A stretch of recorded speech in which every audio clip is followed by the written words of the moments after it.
What's up, guys? In today's video podcast, my guest is Elijah Desmond. He's a hygienist that's doing a lot of things outside the clinical setting, and it's basically how he earns his living at this point.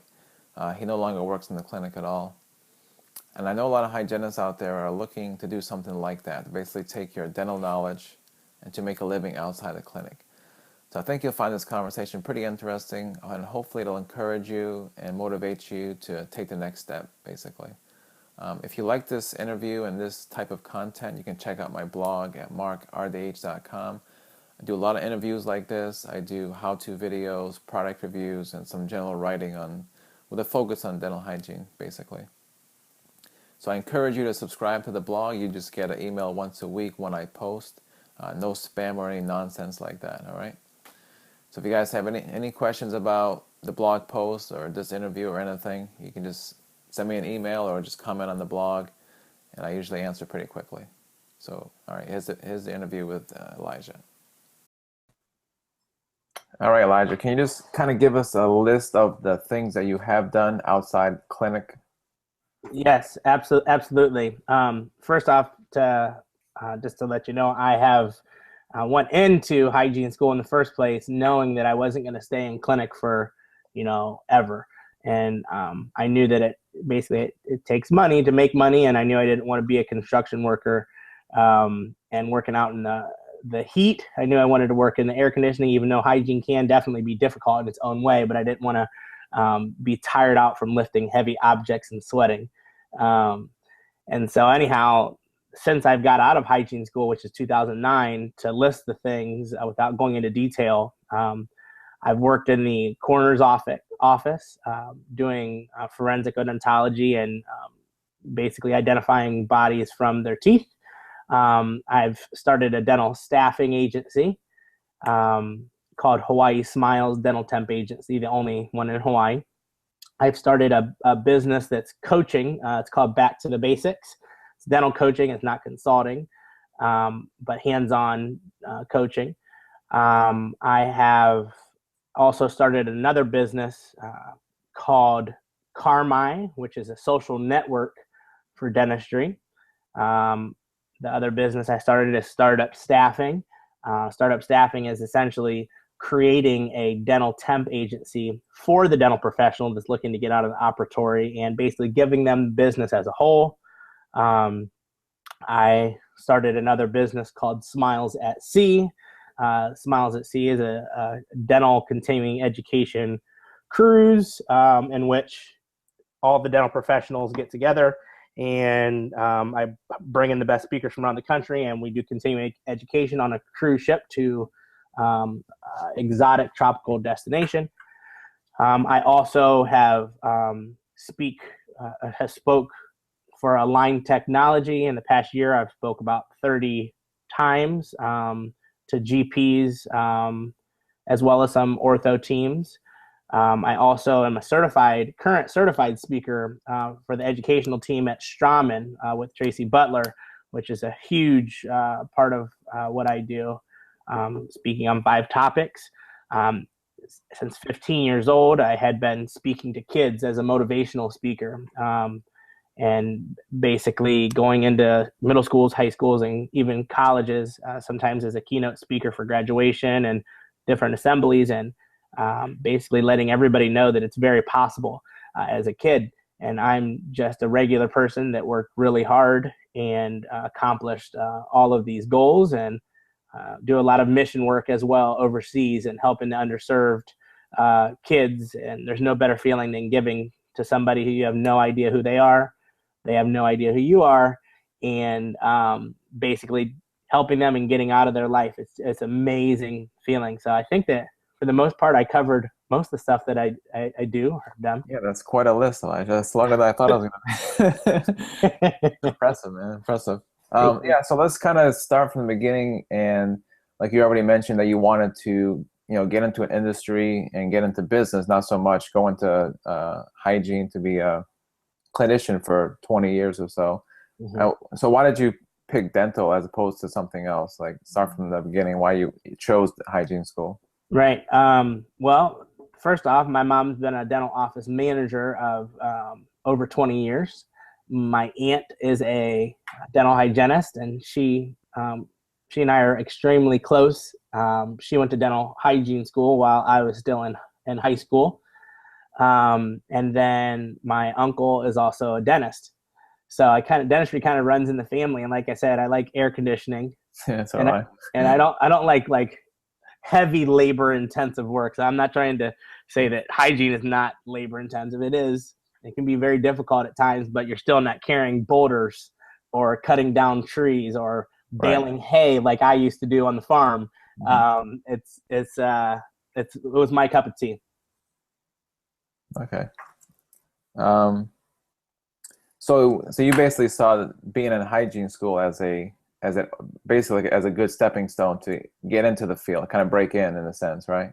Absolutely, a bridge. I didn't know exactly where I was gonna end up. I just knew I was gonna do something, and it was gonna have to do with dentistry, and I love dentistry.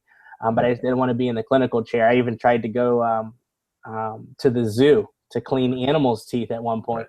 Yeah, a lot of stuff. Yep. Mm-hmm. All right. I still want to kind of go through the things again, like as all the stuff we listed, and how you got into those particular areas and why you got into those things. Like you mentioned, the first thing of the forensic dentistry stuff. Yes. So for forensic dentistry, that's something that just seemed so cool to me. Identifying dead people from their teeth. And at the time, whenever I did it, it was actually for my practicum coming out of college from the Ohio State University, where I graduated from.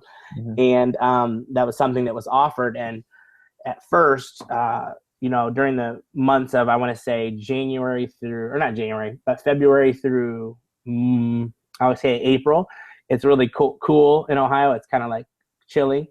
And there wasn't a lot of bodies that were decomposed that I needed to help identify. So what I got to do is I actually got to go, since there was not a lot of work for me to do, the amazing coroner, Jan Gorniak, who's actually one of the lecturers on the cruise, she allowed me to go to the crime scenes, and actually work with the investigative team. And that was amazing. I got to go and see homicides, suicides, you name it. I got to go whenever they were called. They let me tag along with them, and it was one of the best experiences in hygiene that I've had, hands down. And it was a very fun experience. But I tried to get into it more, and of course, I'm a businessman at heart, right? And money is not everything, but it does matter. And I looked into doing this like as a full-time position, and I found out that it's mostly volunteer, which I would love to volunteer, but something's got to pay the bills, right? Yeah, because I think I saw something in more than one place. Maybe it was a magazine article or something about forensic dentistry, and when stuff like that is mentioned, a lot of dental professionals, hygienists, that'd be a cool thing to get into. Maybe I can do that as a for a living. But as you say, if it's all volunteer, like some things are interesting, but if the money is not there, you can't make a living on it. It's it's not an option for a hygienist to really do as to make money, basically. Right, exactly. But still, I would love to help and volunteer to do that. But at the time, when I was looking at career choices, that was one of them, and I had to kind of close that chapter for then. Even though I still keep in close contact with Jan Gorniak, who was the ex-coroner of Columbus, and now she's moved up to Washington, D.C. As a forensic pathologist and works there. So, but anyways, that was one of the choices. And after I found out I couldn't do that, I was bound and determined to get out of Ohio and just to do something different.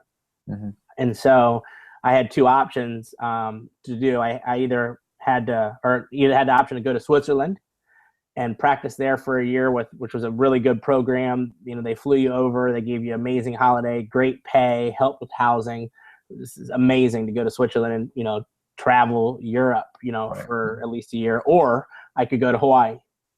And I heard there was a shortage of over 400 dental hygienists in Hawaii. And I'm like, get me away from Ohio. I love the city and I love the beach. Hawaii's perfect. Right. Basically about 3 months prior to this decision, I had found out that Switzerland was out of the question because I needed a year of practice. And so to go through the program that I was using anyways. So I chose to shut down Switzerland, and story really began, my big story, in Honolulu, Hawaii. So totally different from shoveling crap, shoveling literally crap on a farm, and shoveling snow. They're both equally as bad. Yeah. And anyways, I decided to move to the tropical islands of Hawaii, which was very far, but I wasn't scared. I was excited, and excited to see what life brought me. So, cool. yeah. So it sounds like, Elijah, like a lot of this stuff too, and we'll get into it later, but as far as doing stuff outside clinic, it's going to involve some kind of risk. I mean, you have to take chances. 100%. There's not one thing that I've done in this amazing career of dentistry. I'm not say dentistry because it's not just dental hygiene. Right. There's multiple. I'm affecting all areas of dentistry, even though I love my profession and I'm very proud to be a hygienist. You know, there's a lot of things that you can do with the profession. Yeah. So you moved out to Hawaii and you started practicing as a clinical hygienist? Well, yes, I did. Actually, I had about 8 job offers prior to me moving because I said there was a shortage. Yeah. And I got to choose my pick. And prior to actually choosing dentistry as my profession, my first thing was I was going to do early childhood education because I love kids. And then after about 1/4 of the classes, one of the teachers broke the news to me about how much that they get paid in early childhood education. And I'm like, man, I love kids, but not that much. Yeah. And so I decided I would specialize in pedo. And so at Ohio State, they let you get a specialty. And so I chose to do mine with kids. So I took all the extra classes and actually went to school a total of 6 years. I stopped, or not stopped, I got accepted into college at 15 years old. That's when I began to do motivational speaking. And I started college full time at 16, done with high school at 15, and I decided that I would pursue pediatric dentistry, and decided to go ahead and pursue that career. But anyhow, that leads into the job I was looking for was supposed to be at a pedo office. And so the pedo office that I had decided to pick was like my ideal job. I was able to start at full time, making pretty decent pay compared to Ohio. And, you know, I also carried over my job from Columbus, Ohio, which was I was a bartender and a server. And so I don't know if you've ever heard of Outback. You've heard of Outback Steakhouse? Oh, yeah. So I started working there, and there was it was a big, like, life-changing moment for me because I never got my first check as a hygienist, and I was used to just that cash, fast money. And I would work a shift, maybe a 5-hour shift, 5 to 10, and I was dealing with people literally just being not like super rude, but, you know, people that are demanding in restaurants. And at the end of the shifts, I walked out with, you know, anywhere between $80 and $150. And it really was not worth it as soon as I got my first check as a hygienist. Yeah. You know, when you're getting $100 and putting out people's crap, it just sounded so much better. So it took about 2 weeks to realize that dentistry was definitely for me. And I was going to step out of the serving and bartending world and focus on that. And so I practiced in the pedo clinic actually full time for, I want to say, roughly a year, something like that. And 2 months in, I thought, okay, well, you know, I came over here and I found this job by myself. You know, I picked up the phone book, or not the phone book, but I looked on Google at jobs, and I started this cold calling. And I had 8 jobs waiting for me, but there was no dental staffing agency. And in Ohio, where I come from, there's like 12 or more. It's very competitive, and there was none. So the first business idea that just hit me was, you know what? I'm going to start a dental staffing agency here in Hawaii. So I did it. So, you know, I used my phone as the business essentially. I started doing interviews every day after work. This is literally 3 months after graduation when I'm in, Right. Hawaii. I started doing interviews after work, and before you know it, I had built a team up of about 80 dental professionals, before I sold anyways. But Yeah. and then what I would do is to keep my dentistry well-rounded and outside of the clinical pediatric clinical practice, is I decided that on Thursdays and Saturdays and my day off, or anytime the office was closed, I would actually temp myself out. Mm-hmm. So it was almost like I would double dip. So I would get my temp fee, and I would get my hourly rate that I was requesting. Right. So that was took about a year for that to happen, and then I decided I would move back to Ohio. Mm-hmm. And when I moved back to Ohio, I still ran the temp agency from my phone, 6 hours time difference, getting calls at all times. I was placing, 60 plus placements per month. It was a successful company. And by the way, this is the first company that I actually had started, but I started it with one of my best friends and my business partner. We had been roommates in college, and he graduated from law school. And so he helped me do the back end stuff, like the contracts and all the legalities involved, creating the LLC. Right. Mm-hmm.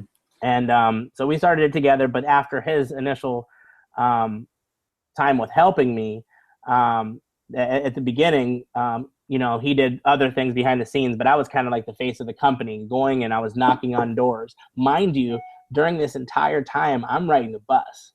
Right. So life isn't super good yet. Right. You know what I mean? Yeah.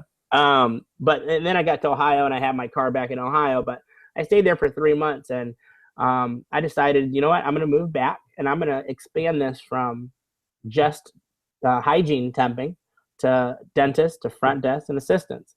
And I'm going to expand from Oahu to Maui, Big Island, and Kauai. So I'm going to go back, and I'm going to, start working really hard and get some stuff done. Mm-hmm. So anyhow, I decided to move back. But on the way back, after I was there for about 1 week, I found out that Ultradent was offering me a position. There was a couple of positions available, and it was making extremely good money for my age, because at the time I was like 23 years old. Right.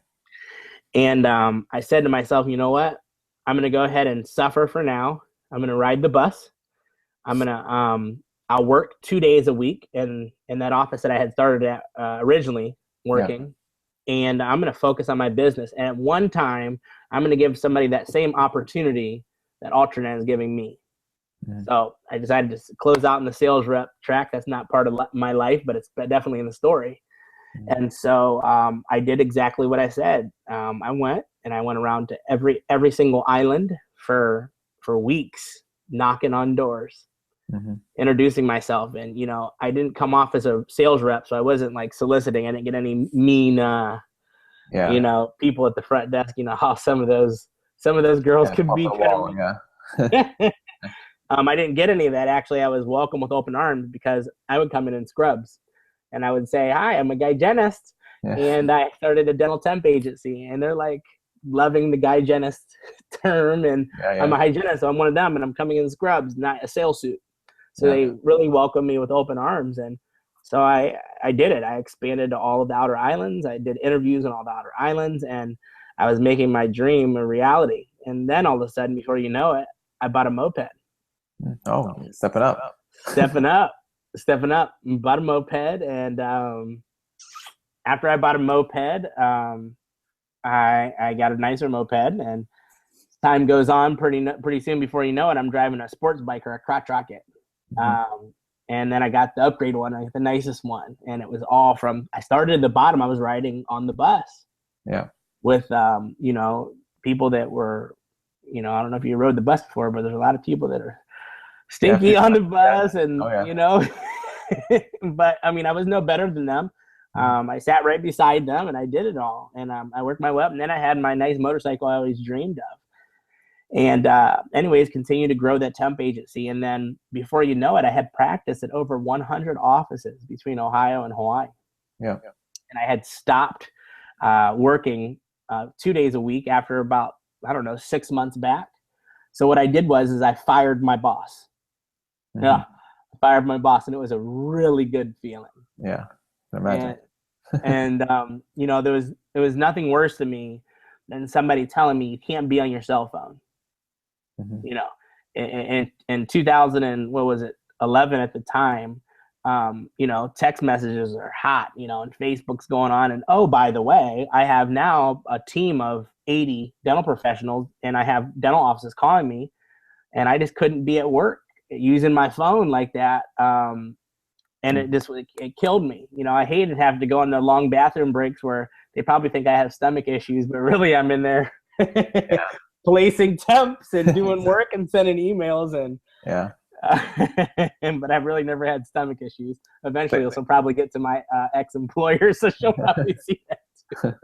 So you feel though, Elijah, that this, like the whole policy of like no cell phones at work is kind of an old school attitude? It's extremely old school, and I think that the cell phone should be allowed, and social media is actually extremely powerful as for your practices, actually. Mm-hmm. And if you understand social media and you know, you have the ability to how would you say, you have the ability to leverage it, I guess. Yeah, to leverage it. It just makes so much sense. I mean, you could have your staff working for you. You know what I mean? Yeah. So no, I think that cell phones are absolutely 2015. I would never work for somebody that told me I could not use my cell phone. And then another thing is, the reason why I was happy to fire my boss is I hated to being questioned about going to the restroom. Mm-hmm. Right. Now she caught on. She was right after all. But at the end of the day, if I have to go to the bathroom, I'm going to the bathroom, and you're not going to do anything about it. Right. Yeah. So I got to fire my boss. And I decided after practicing in over 100 practices, I said, you know what? All of these practices are different. And every single time I would leave the practice, I would always write down on a piece of, I had a big steno book. I'd write down on steno paper, you know, what worked, what was great in this office, all the positive things, you know. As a motivational speaker, you can't really be too negative. You block that stuff off. So you write all the things that work, right? That makes the office tick. You know, why is this patient complying with treatment? What is the hygienist saying beside me? Why is the hygienist running 15 minutes late beside me and I'm done 15 minutes early? You know, what is the marketing that they're doing? What are the how's the front desk? How's the team meeting? How's the team bonding and interacting overall? And I took all of that stuff in, and I'm like, you know what? I'm going to start business number 2. Mm-hmm. So business number 2 came along in 2011, called Back to the Basics. And essentially what I would do is I would go around and I would sign 6-month contracts with offices, and I would go in and I would coach them once per month, chairside, and we have a team meeting. And I would try to stay as far as away from practice management and consulting as possible, because I've been there. I've done that. I've seen the consultants that are business people, and they don't have a clue or lick of knowledge of dentistry. They care about one thing, and it's the dollar. Mm-hmm. And that wasn't what I was about. It was about doing what's the best thing for the patient. And actually not just leaning over your shoulder and telling you what to do, but actually in there doing it and providing an example and showing them it's possible. But at the same time, uplifting the team, motivating the team, teaching them to pat each other on the back and say, good job, telling the doctors how important it is to appreciate and let them know you appreciate them. And so anyhow, I started that business, and really I leveraged my first business for that one because I had created over 400 dental practices relationships with. Mm-hmm. So I had these relationships that I had created. So I got business number 2. Yeah. You know, you guys keep on asking me, what does this office do? And what does this office do? Well, I'm going to tell you, but there's a price for that. You know what I mean? Right. And you know, the thought originally of the company originally came back when I was in Ohio for those 3 months. I was working for a corporate practice, American Dental Centers. Mm-hmm. And somehow that my production was always double or more of their practice. And that they do have what you call a mill. They shovel patients through. They expect you in a half an hour to take x-rays. Oh, by the way, they weren't digital at the time. Yeah. They want you to perio chart. They want you to clean the teeth and do more. And it was almost impossible. But somehow my production was double. I spent a lot of time talking with my hands in the mouth. And the head of the company noticed that, and he asked, you know, how are you doing this? And I said, well, I'm just doing basic dentistry. I'm talking to the patient, educating them on exactly what they need. I'm forming good patient rapport, and they're coming back and they're complying with treatment. Right. So he said, well, can you help me, maybe you can teach the other hygienists. I'm going to place you at the other offices. Maybe you'll rub off on them. So I was going around and around. And eventually, after a couple of weeks, I realized, like, I'm making this guy thousands of dollars telling everybody what I've learned along the years. I'm going to go ahead and create a business back to the basics. Right. And I'm going to expand my Hawaii Smiles Dental Temp agency. So that's how it started. Yeah. And before you know it, one thing led to the next, and I was completely on my feet, not depending on working for somebody else. And I became independent, and it was the best feeling ever. So now I had the coaching business and the temp agency. Now the coaching business I own by myself. It's mine, still is mine. And I said, if I want to make it big in this industry, I really need to move to the mainland, because 6 hours time difference is just not cutting it. It's very difficult to get to places from Hawaii. So I'm going to move somewhere. And so I decided that I would pick up, and now this is after I graduated. I've been in Hawaii for now 3.5 years, minus the 3 months when I was in Ohio. So I'm going to move to Las Vegas. And when I moved to Las Vegas, what I'm going to do is I'm going to actually start a third business, and I'm going to expand back to the basics. Well, my business partner, Brandon, who, like I said, is an attorney, he said, you know what? Let's start this third business together. Okay, well, what is it going to be? Well, we're going to create a staffing agency. And since social media is so huge right now, we're going to create a social media platform with a staffing agency in it. And before you know it, that idea blossomed to a total, different thing. It had, some staffing in it, but it's totally different. Anyhow, he quit his job as an attorney, and he moved to Las Vegas with me, and to start Carmi. And about 3 months after we were there, we're like, man, this is pretty expensive to fund. We need to figure out what we're going to do financially. So we looked into seeing how much that the dental staffing agency in Hawaii was worth. And we'll just put it like this: it was worth a pretty penny. Yeah. So we sold it. I kept my relationships though, but I sold it, and we decided we would invest a large chunk of that money into our new business, Carmi.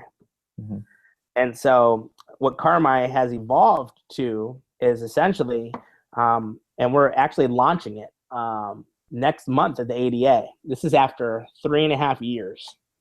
Wow. And so it's amazing. We've went through 4 or 5 different web development companies, and we finally found our Mark Zuckerberg. And so anyhow, what Carmi is essentially is we have a dental community online, like a social network. Yeah. And there's 3 different types of profiles that you can have. You can have a student profile, you can have a dental professional profile, and you can have a dental office profile. Each profile has different functionalities.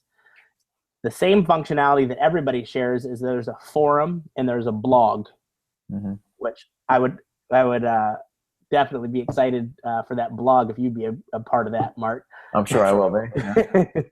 And outside of the excuse me, sorry about that. Right. Outside of the blog, there's the forum, and this is where everybody can essentially interact. But I'll take you from the beginning. The students that come onto Carmi, they all need to have one thing besides graduate to get a job. What is that?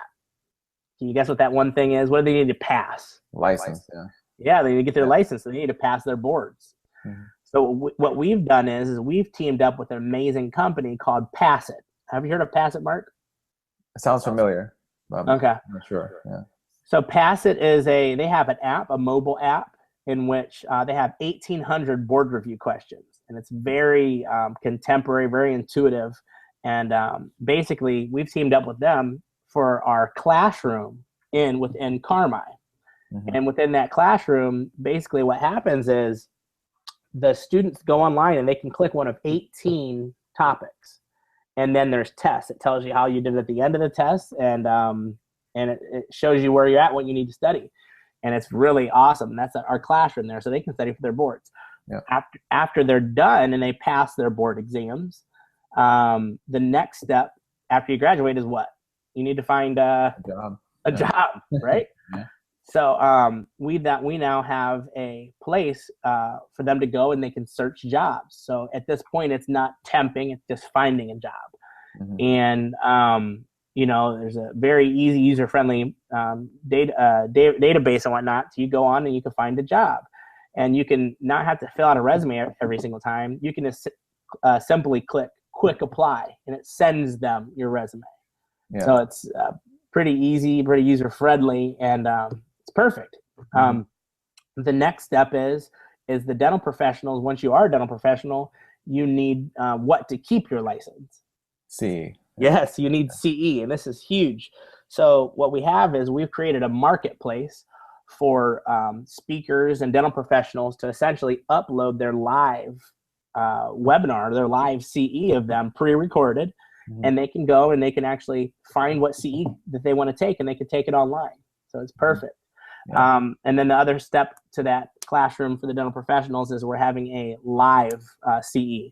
So once a month, after we get it started, we'll have actually a very, very highly sought after speaker giving a live CE, and so they can actually watch from their iPad.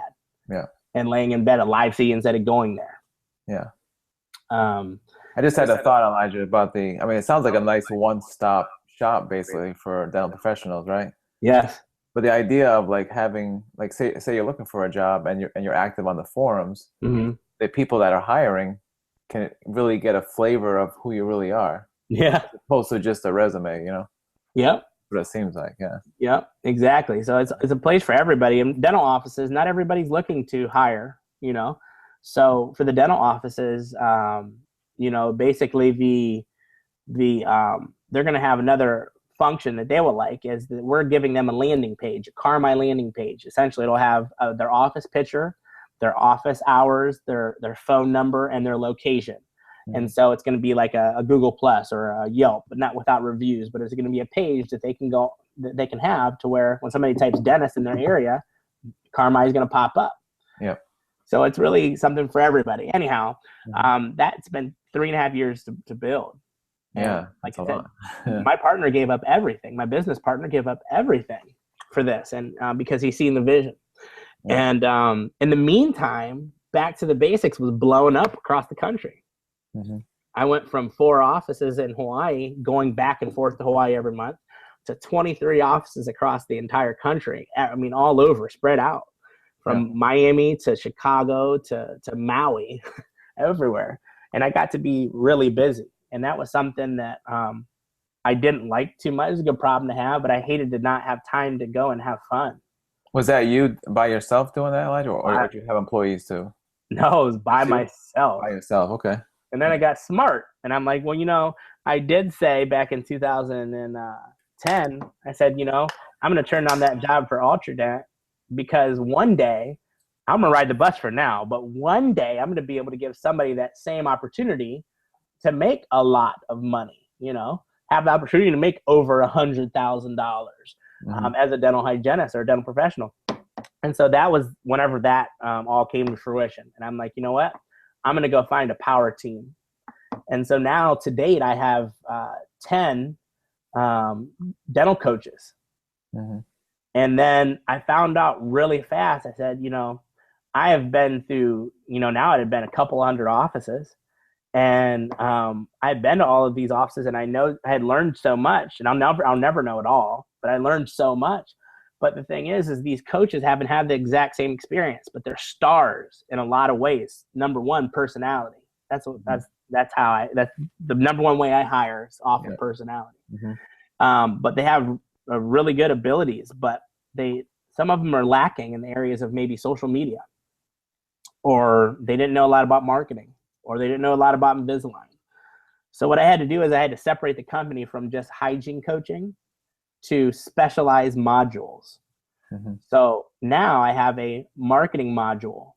I have a hygiene coaching module. I have a Invisalign coaching module. And then I have a social media coaching module. Mm-hmm. And so there's experts in those areas instead of some people that are good in this, some people are good in that. Gotcha. So anyways, that business is going great, right now. And in the meantime, how we had sold the temp agency, me and Brandon were like, you know what? Why don't we create a business to where we help people create a dental temp agency? Because so many people want to know, I want to get out of hygiene, but I don't know how to do it. I would like to start a business, but I don't know what I want to do. I would like to start a temp agency, but I have not a clue where to get started. Mm-hmm. So that's when we started Startup Staffing LLC. Mm-hmm. And so with that business, essentially, we're giving dental professionals the opportunity to become independent, just like I became. Mm-hmm. And they're becoming independent because now, instead of them looking for jobs and this and that, they can have their own temp agency. And guess what? They can work as much as they want because they can temp themselves. Right. And so then they double dip. They get the temp fee and the money. So basically what we do is create we give them all of the legal contracts. We provide them legal support. We give them the application. We give them the marketing, the fee schedule. We give them everything that we had to build that business that we built in 3.5 years and sold for a lot of money for an extremely small amount. We just give it to them, and we charge a fee up front. Mm-hmm. And so anyhow, that's that business. And then when I was in Las Vegas, I was approached by Invisalign. Mm-hmm. And a good friend, Matthew, he's a regional manager now at Invisalign. He said, you're coaching these offices on Invisalign and you know a lot about it. And, you're a motivational speaker for kids. You ever think about speaking in dentistry? And I'm like, yes, that would be pretty cool. So I started out and I volunteered to speak in Las Vegas. And the right person heard me, and, the word traveled fast. Before you know it, I'm getting paid honorarium and to speak for Invisalign and travel stipend and everything, and they're flying me all across the country. My phone is blowing up, Mm-hmm. And I'm going and I'm giving CE courses. And as you know, or maybe you don't know, but as a speaker, the more you speak, the more confident that you get, the better your presentations. And I was loving it, so I was flying all around and speaking for a line, and then the best thing ever happened to me during that. And I met my dear friend Tracy Butler, who I met in Montana. Yeah.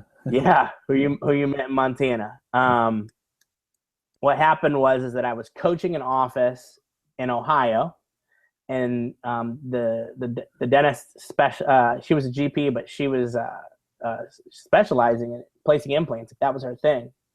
And she was speaking actually for Straumann. And she said, Elijah, would you mind to come out, to San Diego and record this, the CE that I'm giving? Mm-hmm. And I said, absolutely. I'll come and support you at any capacity. So I flew out to San Diego, and I was sitting beside somebody that was, I thought that was a dentist, in the CE. And we were chit-chatting just like you and I are now. And he was like, I have a really good opportunity for you. And I said, okay. And he said, would you like to make some extra money? And I said, no, no, I'm not interested. I told myself I'll never work for somebody ever again. It's one of my rules. I'm an entrepreneur. I'm never going to be at risk of getting fired. Mm-hmm. I appreciate any offer. This time I'm thinking he's a dentist. Yeah. Nope. He was somebody very high up in Straumann. And he said, I just want you to keep an open mind and just talk to my friend Tracy Butler, because you need to talk to her. Just trust me. So, I always keep an open mind, but pretty much closed mind at working for somebody. Anyways, I called up Tracy. I'll never forget. This was like 2013, the winter of 2013. And call up Tracy, and she answers. And if you ever talk to Tracy, you'd know that she's like full of energy. She's a ball of positive energy. Mm-hmm.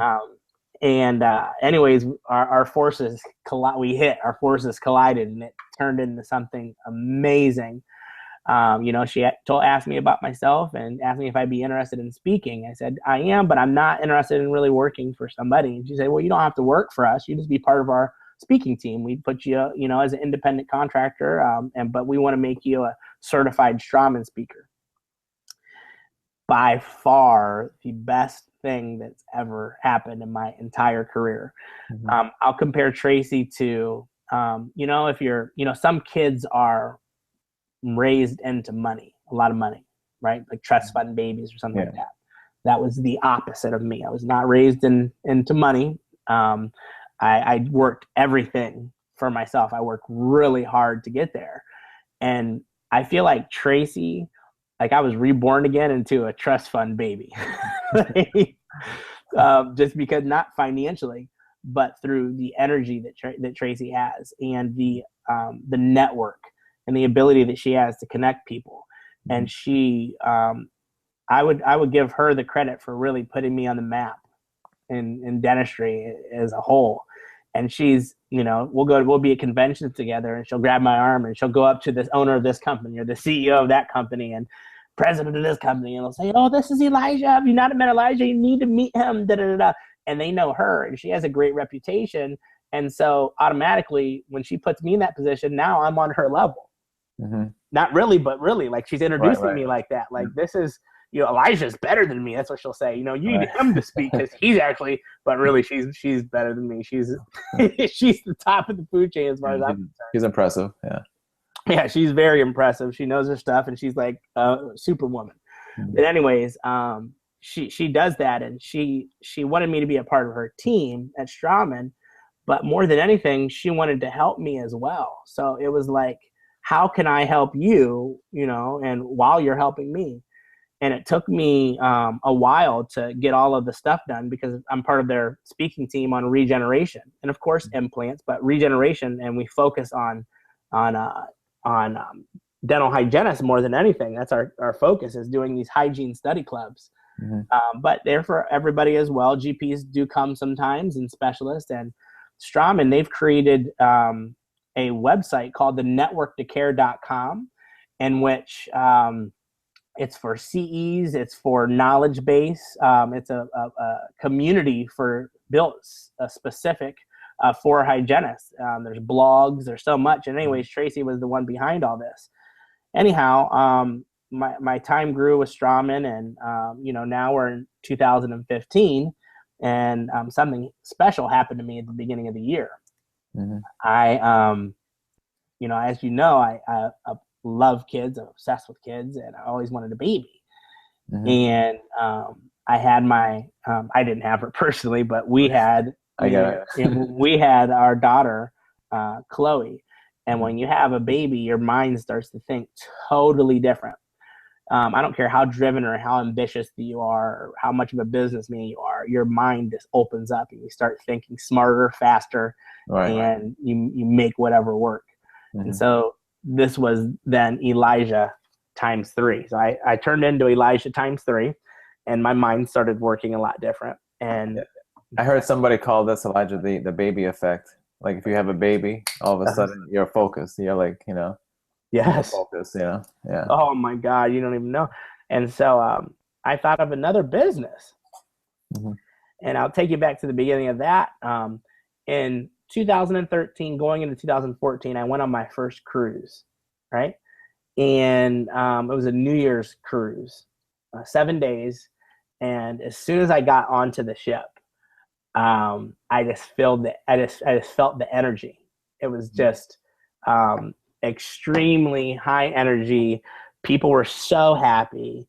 Of course, I got my little boom box that I carry around everywhere, the Bluetooth boom box with loud, fun, uplifting music. And people are screaming, "Happy New Year!"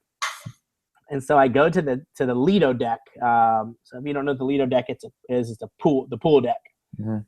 And I go over to the bar. There's Tahiti. It's like a Tahiti hut, like a Tahitian setting, and everybody's happy. And I go to the bar and I go and grab a drink.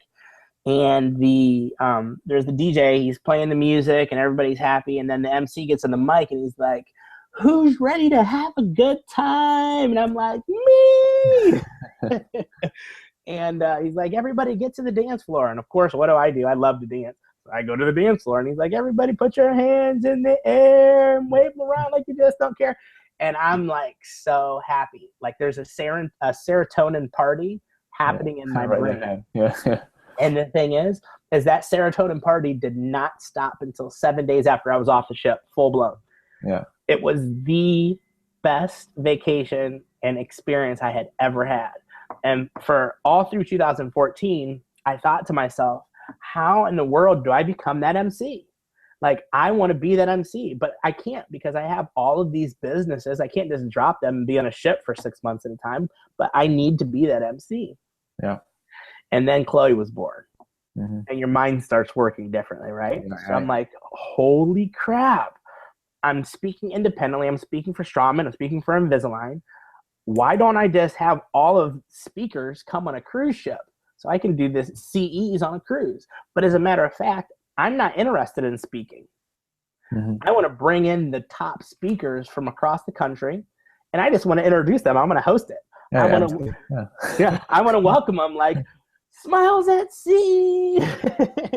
Who's ready to have a good time and hear everybody's cheer just like I did? I want to be that guy. And so I made the dream a reality. You know, I went and I got the LLC, got the federal ID number, I got the website, I got the contracts, I got the travel agent, I got all of the extremely difficult things that it is to pull with the cruise lines, pulled all that together, and I organized an event that sold out. Mm-hmm. And it sold out with 300 people, and this is the first year. We just sailed a month ago, or September 25th, and it went so good. The people were coming up afterwards to me, and they were like, Elijah, this is the most fun CE I've ever done. I will never do CEs any other way. And they were taking 1 million pictures, and they were treating me like I was somebody. Not that but they were like, "Oh my God, Elijah, you're the best for creating this," and it was a really good feeling. And the thought in my head was, man, this is going to be huge. I'm going to turn this into something massive. I mean, the dentist will come up to me and say, "Oh my God, I don't know why I just brought my wife. I'm bringing my entire staff now. Yeah, we will not do CEs any other ways." And before you know it, I get off the boat, and there's the Smiles at Sea pictures with hashtag Smiles at Sea. It went viral. Yeah. So what do I mean by viral? It went viral through social media. Yeah. I don't know if you got a chance to see any of the pictures, but I did. I saw some. Yeah. Yeah. So I don't know if I've seen one frown in that picture. I mean, everybody's just smiling. I mean, how couldn't you? On the ship, there's the casino, there's bingo, there's karaoke, there's a comedy club, there's dining. Oh, by the way, there's some freaking amazing speakers, and I forgot about this. You happen to be going to a tropical place. Yeah. So when you get there, you can get off and go jet skiing, go on tours, go on, get mopeds, get island tropical food, have a margarita. I mean, it does not get any better. So I know that the rest of them will sell out. So I have one in April coming up, and it's orthodontic focused, right? Yeah. So it's April the 8th through the 11th. And basically for that one, it's focused on ortho, but it's for the entire dental community. So teams, ortho is a part of every practice. Even if you do have Invisalign or 6-month smiles, it doesn't matter. It's still part of your practice. But we're focusing on team building, and there's a practice management company that'll be there. And one of my favorite speakers, Bernie Stoltz, he's my favorite male speaker. My favorite female speaker is Tracy. But they're both this powerful, knock your socks off. And so I'm doing that one out of Miami to Nassau, Bahamas. And that one is going to be amazing. It's going to fill up quick. And then the next one is out of New Orleans to Cozumel in September the 22nd through the 26th. And they're all reasonably priced too. I mean, I added up the money that it would cost somebody to fly their team to a convention. Yeah. And once they fly their team to the convention, they have to pay for a hotel, rent a car, food, events, activities, et cetera, et cetera. Well, it's actually cheaper to fly and go on a cruise where it's all inclusive. And even the one in April is like, it's unlimited alcohol. Oh my goodness, right? Yeah. Yeah, I was looking at your site, Elijah. I mean, and the prices and stuff, like, especially flying to Florida. Flying to Florida is pretty cheap because there's so many cruises that go out of Florida, right? And Disney World and all this other stuff going on in Florida. Yeah. So flying to Florida is not really expensive, Yeah, it's very affordable. And the big picture, the big goal is to eventually get tour buses across the country, preferably about 10 of them that can fit 100 people. And what we'll do is we'll start at large companies such as Procter and Gamble, right? Or maybe we even go out to American Eagle in Montana, Right. They're all over the place. And what they'll do is these companies will essentially sponsor the bus, have a big giant magnet on the side that says Strawman USA or something. And we'll do 2 hours of continuing education on the way to the cruise, 2 hours of continuing education on the way back from the cruise. So that right there is 4 hours, right? Right. And guess what? You didn't have to pay for the tour bus. It was free transportation there because the company sponsored it. And then when you get there, you get your land course. The land course is the morning before that has CPR and infection control. Which we all need, Which we all need. Knock that out. That's 4 hours. So now you're up to 8. Then you go on the ship and you have the ability to get 12. So now you got 20 hours of continuing education and the most fun-filled, fun-packed CE courses you ever had. So it's like my current most fun business that I'm doing. It's just so exciting. I mean, the theme, it seems like, Elijah, like all the stuff that you've been doing is you're basically finding a need or seeing a need and filling that need. So like a lot of these opportunities that we're talking about, like outside of the clinic, is not a hygienist just waiting for an opportunity or somebody to offer them a job doing something different. It's for the most part, it's really seeing a need and creating an opportunity for yourself, really. Yeah, exactly. I'm not passing out resumes. I'm making my own resume. Yeah. Exactly. And it's not that difficult to do. You just have to take a leap of faith and actually do it, because there's obviously, as we talked about, through this whole conversation, there's so many opportunities in dentistry. There's so many things that you can do. Our profession gives us the ability to do whatever we want. You just have to hop outside of the box and get out of the op if that's what you want. Because some people don't want that, and that's totally okay. Our profession wouldn't be what it was if we had no clinical hygienists. Right. But for people that want to get out, there's an option to get out, and there's so many things that you can do. I've scratched the surface. I mean, I have a quadrillion ideas that I would talk to anybody about. Thing is I can't duplicate myself. I can only focus on so many things. So my ideas run deep, and I love helping other hygienists and coaching other hygienists. And I'm not talking about paid coaching. I mean, just talking. Advice, free advice. I love that, to help other dental professionals, because this is what it's all about. At this point, as far as I'm concerned, I've pretty much have made it pretty good in the profession to where I don't care. My businesses will grow themselves. At this point, it's all about helping everybody else and empowering others and showing others that it's easy. It's not hard, and I'll help you. I'll hold your hand along the way, and give you all the resources that I can possibly give, because that's what Tracy did to me. Yeah. Tracy made it. She's doing great for herself. And now it's all about helping others and empowering others. She's made it. Now she can do anything that she wants. That she wants, because she's established that name for herself. She got the confidence, and now the world is hers. But the world could be yours as well. You just have to take the leap of faith and take risks, like you said. And after you take that risk, you'll be very happy. If you don't take risks, then you're not gonna. You might get something that lands on your lap easy, but the chances of that happening, I wouldn't sit around and turn into a skeleton waiting for it. I would actually go and actually make something happen. Because one thing you mentioned about speaking, Elijah, is that you started off doing it for nothing. Yes. And that's a big theme that I give out there too. Is like, you have to be willing to work for free a lot. Yes, you do. You hit that super spot on. Yeah. You have to start out, and you have to give people what they want, ask them what they want to hear, and develop a course for it, and do it for free. Don't charge anything. And here's what happens. You do a good job and you help people out, they're going to refer, and they're going to tell other people. And for me, I know for some, speaking as a full-time job, and that's what they do, and they only speak. It's not that for me. Speaking for me is something that I absolutely love and enjoy doing. I love motivating people. I love teaching people new things. I don't do it for the money at all. And a lot of speakers do not do it for the money. Some do, but most, I don't think that most do. Yeah. Of course, I can only speak for myself, but At the end of the day, I feel that speaking is a avenue that can start many other avenues, if that makes sense. So, Yeah. for instance, if I'm going and speaking to 50 to 200 people, and oh, by the way, if I'm giving out crews for the person who's the most active, what is that doing? That's growing the cruise. That's creating awareness for the cruise. I have doctors coming up afterwards, wanting to get to know me, shake my hand, and ask me about back to the basics. So now all of a sudden, I have another office that I can give to one of my coaches. I have a hygienist that comes up and says, "Oh my God, I love what you're doing. Can I hear more? I would love to be a speaker or get out of clinical." I say, "Okay, well, what about a temp agency? We have a business that creates a temp agency." And so what am I doing? I'm leveraging all of the businesses in the network, and they're all affecting each other. And what speaking will do is it'll give you that platform.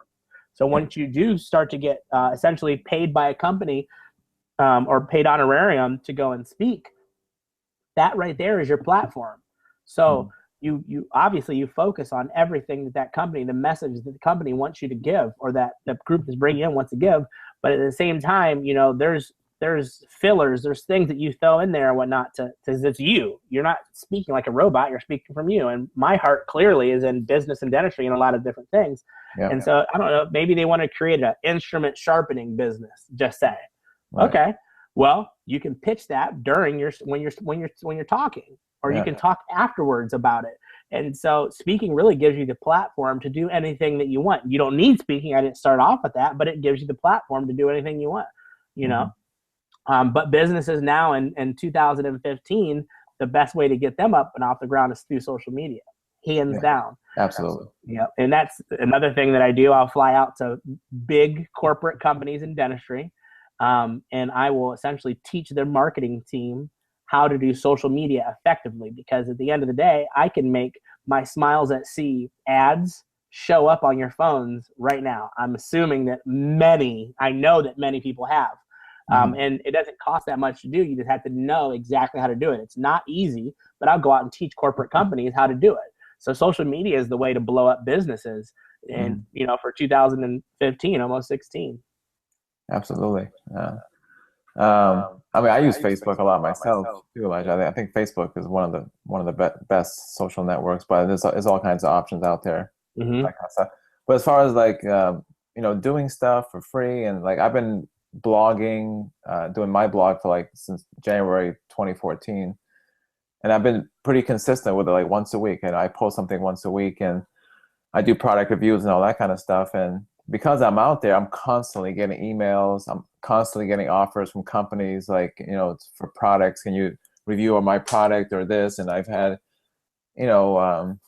inquiries about advertising and all that kind of stuff. So I think, just being out there, even if you're doing it for free, that's going to create the opportunities. If you just basically have a resume on whatever, some site like monster.com or something, and you're just waiting for an angel. Yeah, because people think of okay, what can I do outside clinic? They're thinking okay, I can teach. I could be a sales rep or something for a company, which is all great options. But the example of teaching it's a very, very common idea people have. I can go teach, and but it's a very rigid way of getting into that that position. So it's people have to think, I think, outside the box, like you said, and be willing to create opportunities.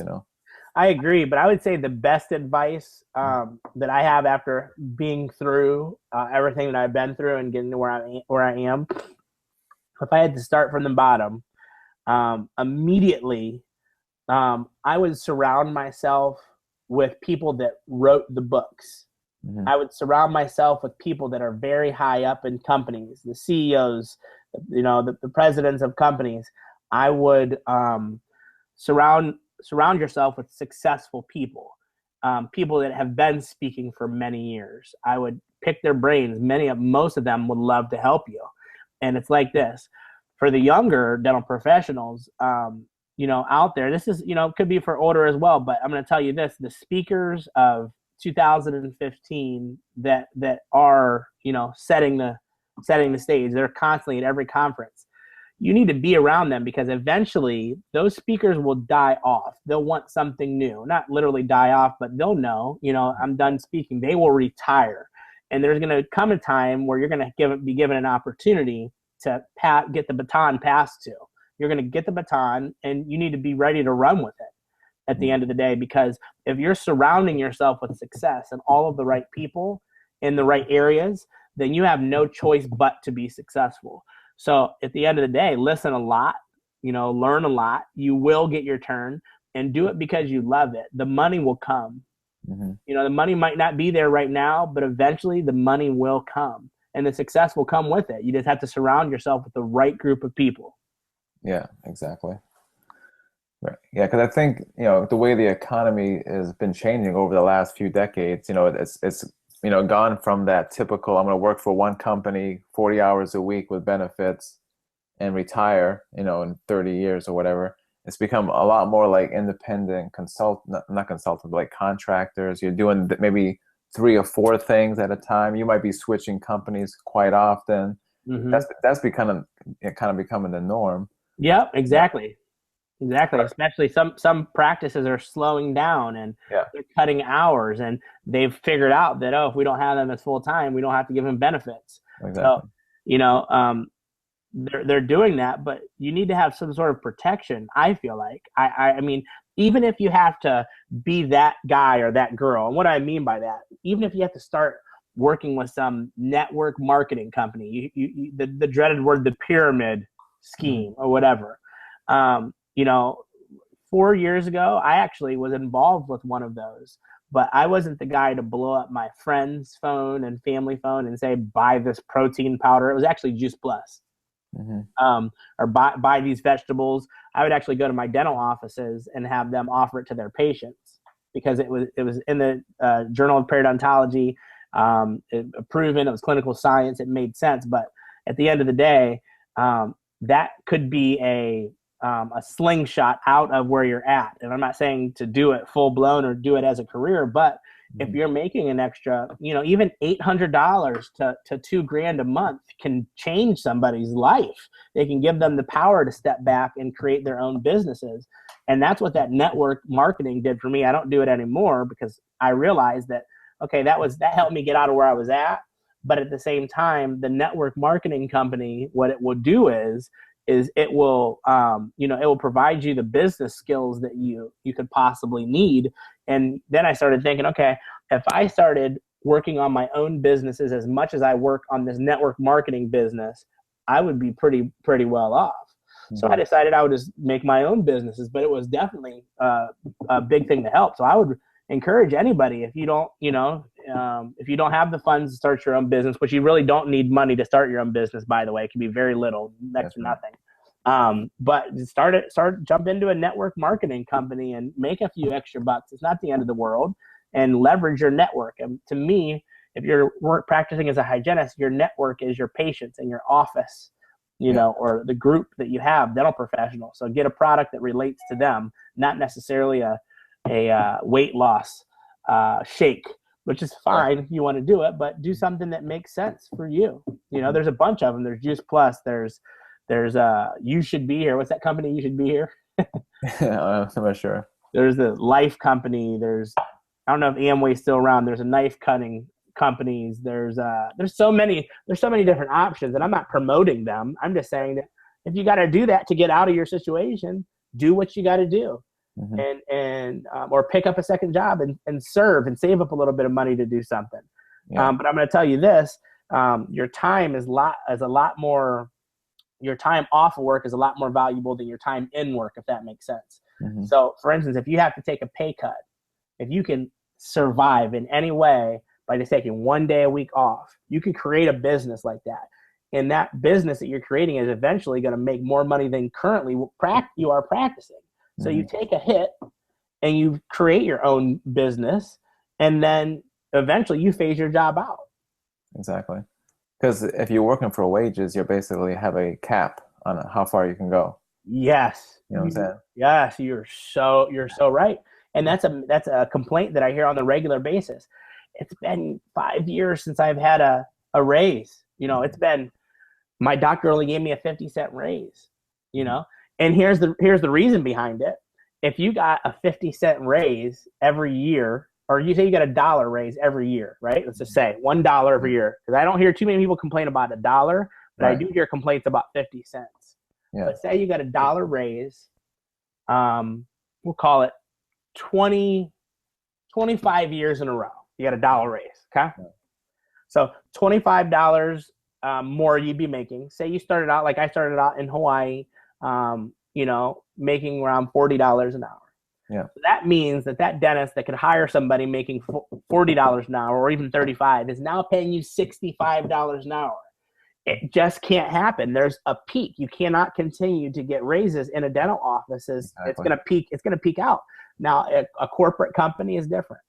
You can get raises in a corporate company, you know, working for as a sales rep, pharmaceutical sales, you know, Dentsply or Patterson or wherever. You can definitely move up the chain there.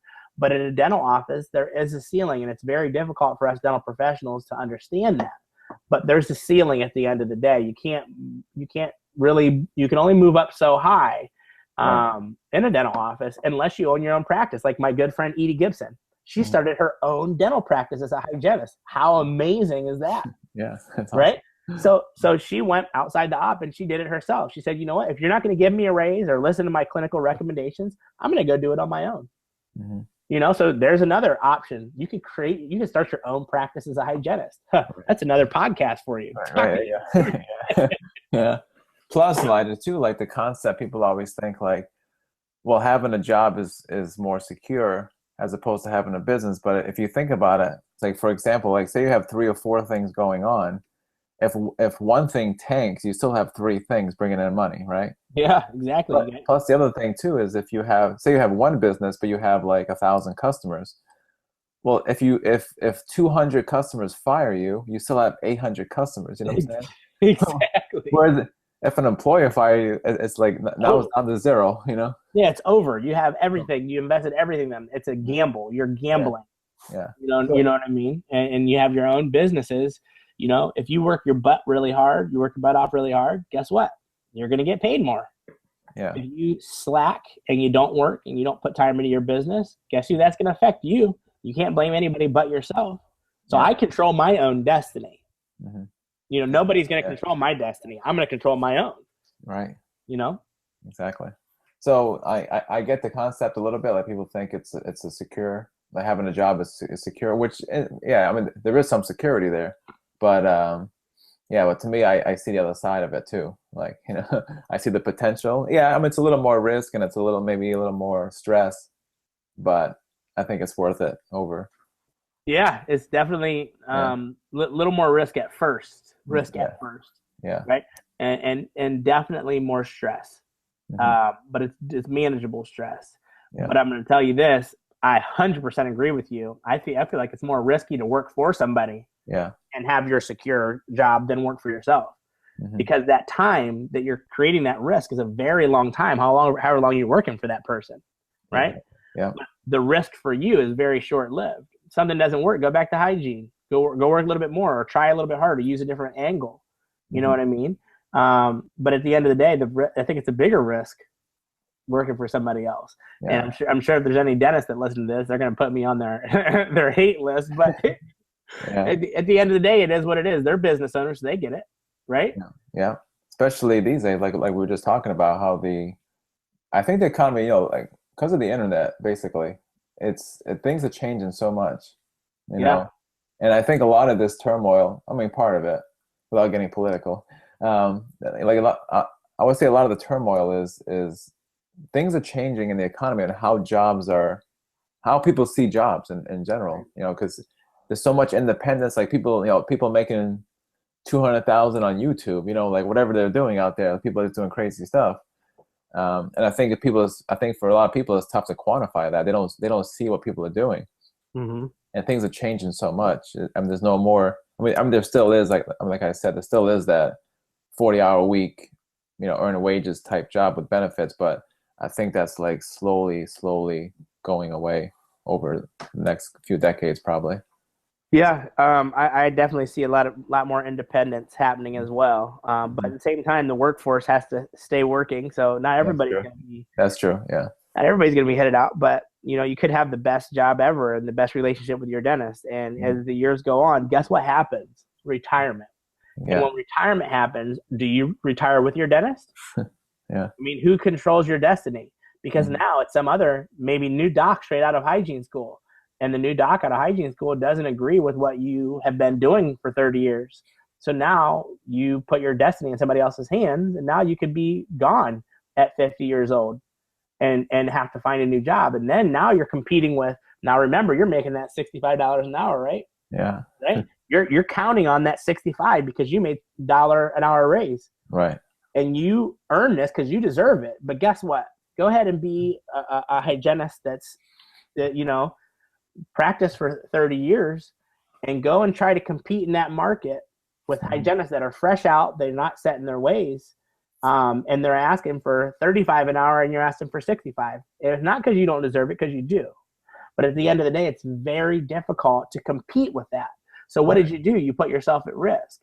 Now I'm not saying to not practice for a dentist, but maybe you should have your own side business as well, because you can do a business and practice at the same time. Mhm. But at the end of the day, it's gonna be hard to compete in the marketplace with that. Your dental hygienist that's open mind. Not that ones that have practiced for 25 years aren't, but they're fresh out. They want to learn, and they know that they're not at your level. So do you want Right. somebody like that, or do you want somebody that's making $65 an hour, that's got their system down and knows their stuff?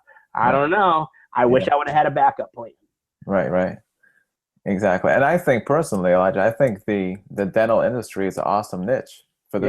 for this reason. Because like first of all, dental hygienists are in a nice position because we have dental knowledge, and Right. we have experience in the field. Right. But the niche is a good niche because it's the average income is above the average. Yeah. So the people that you're trying to create value for or filling a need, generally speaking, have the money, Right. to spend. So it's not like you're, going back to say like, like education or something, where education might be like, preschool or something like that. Like the money's not quite there, Right. but in dentistry, the money is there. So it's a good Right. niche to be in. Yeah, I agree. It's good in so many ways, and I might talk about you know getting out of the op and the opportunities outside of clinic and whatnot. But don't mistake me. I'm not downing clinical Oh, whatsoever. no. I I mean, enjoy clinical still. Yeah. I think it's it's definitely, it's a necessity, obviously, and you love your patients, they become family. You love going to work, and that's amazing. But if you do not love going to work, then this is stuff that you need to do. Hmm. You need to absolutely love your job, and maybe it's the employer that you're with. Maybe you need to fire your employer and go find a new one. Yeah. But you should be happy. It shouldn't seem like work. If you're going to work every day, then you need to do something different. If you're going to your fun, happy place every day, then you're good.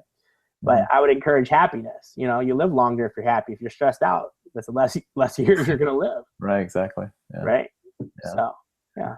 All right, Elijah. I've kind of kept you for a while now. It's like an hour and 15, so I don't want to keep it too long. Um, Okay. Yeah. I'm gonna add your links, Smiles at Sea and Back to the Basics and all that stuff on my blog post when I post this, so Okay. I can share that and I'll put it on Facebook like I always do. Okay. And hopefully you can, share it too on Facebook and all that, of course. Absolutely. We're going to Yeah. boost it to the world. Appreciate it.